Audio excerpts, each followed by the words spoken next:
bin ich eigentlich hier in Afrika. Immer noch schwarz, schwarz, schwarz. Ich weiß nicht, man.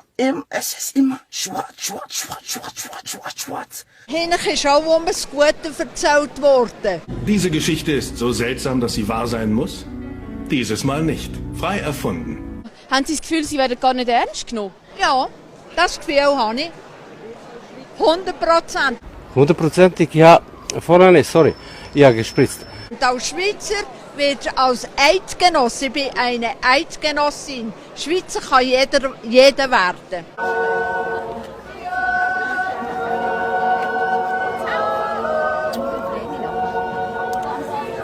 Darf ich auch schnell fragen? Hat ihr so das gleiche Gefühl wie die Damen neben Ihnen? Ganz genau das gleiche Gefühl habe ich. Und ich habe so eine Wolle. Du bist alleinerziehend, du bekommst keine Hilfe hier in der Schweiz und denen wird alles in den Arsch gestossen, es wird unterstützt und geholfen. Wo sind die vom Ersten und Zweiten Weltkrieg, die auch geschädigt sind, denen ist nicht so geholfen worden. Und man weiss von Schicksalen, die das nicht geschafft haben, sich dort durchzuringen im Grunde genommen und hier in der Schweiz eben ihrer Bestimmung nie haben zugeführt werden. Von offizieller Seite versucht man die erhitzten Gemüter zu beruhigen. Ich bin Bruno und ich bin der Kameramann.